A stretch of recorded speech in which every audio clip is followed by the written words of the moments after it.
out barn. We have a special treat for you on Backyard Barns. We're going to introduce you to 3 generations of the Lee family in Franklin, Tennessee.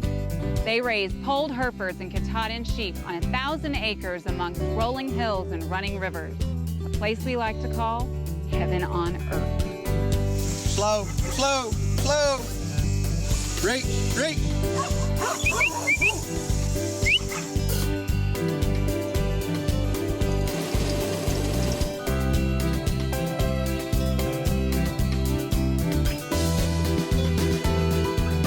You know, it's quiet, it's peaceful, and I just love animals, and they have always given me that connection that you get from horses and that relationship. All right, Ingrid, you ready to go to work? Oh, yeah. Right. Batted. Saddling up for a trail ride at the Triple L Ranch was like reliving my childhood dreams. 3 generations of the Lee family live in close relationship to nature and their animals in a way that most of us will never know. You good boy. You gonna be fine? I love the way they smell. I like how they like you so much. When you're friends with them, they'll meet you at the gate. I always liked the freedom that they gave me. It was like my own car. I could get on my horse and drive anywhere and go where I wanted to go.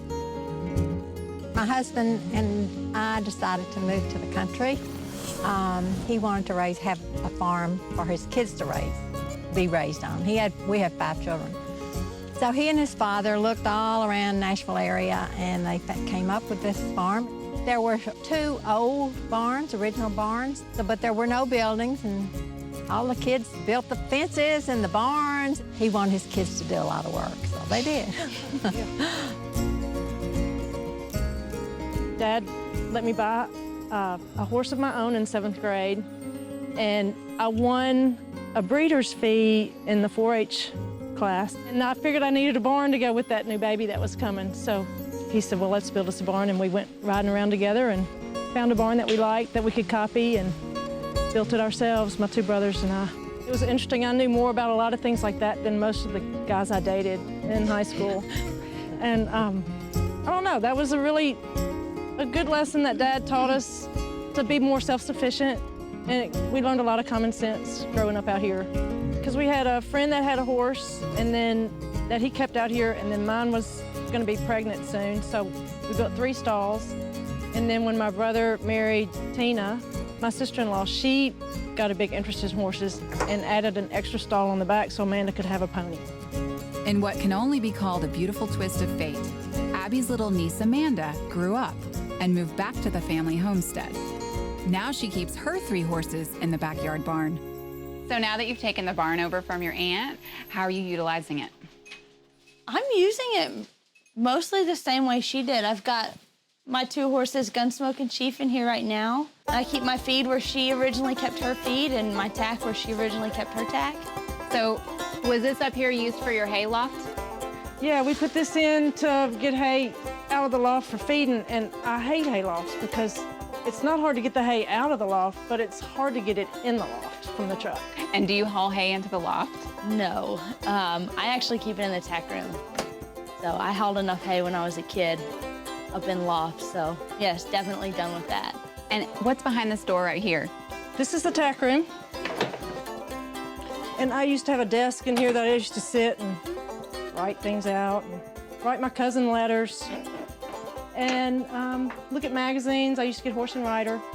This barn, the original one that I built as a kid, it was my major happy place. It was my escape from my brothers and sisters, and my horse was my best friend. I love this barn. I kept my pony here when I was a little girl, and now to use it exclusively as my barn, I think it's so cool.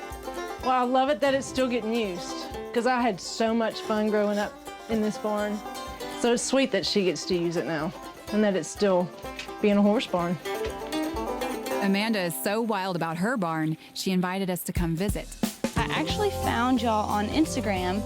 I had posted a picture of my barn in the wintertime, and saw that y'all had posted barns from around the country, and I thought it was really cool.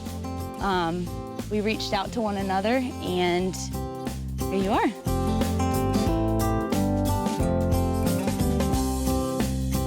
So I'd love to see the rest of the property. Can you show me? Sure. We'll go down the road other barns. We've got some old 1900 barns, 1905.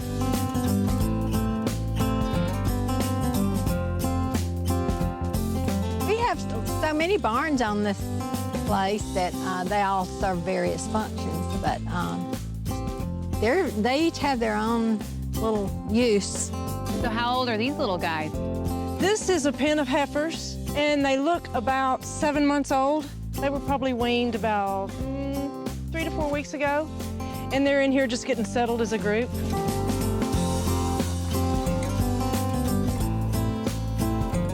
There are 10 barns on the Triple L Ranch. So any particular memories that you have from this barn? Just doing cow work down here with my family. Other family members raise natural grass-fed beef. So is this hay that you feed your cattle, or is it hay that you sell? This is actually hay that will feed our cattle and horses through the winter. And about how many bales do you go through? We'll go through anywhere from 800 to 900 from October to March. It's a mix of orchard grass, fescue, and clover. Abby and her husband raise sheep.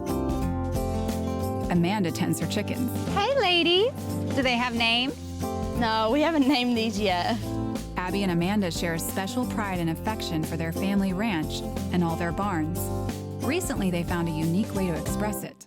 Well, Abby and my Uncle John went to go buy sheep in Kentucky, and they were driving back roads and saw quilts on all these barns, and so We went through a quilt book and checked out all the different designs and got our color wheels out and chose our colors and started painting. we started with quilt squares for our own barns, and then everybody was okay with adding quilts to all the other barns, so we just kept painting. It's just beautiful out here. It feels like God just surrounds us every time we step out the door. And what would you say to anyone who's considering the rural life, considering building a barn of their own? What would you tell them? Do it. Just do it. Oh, we got a tree.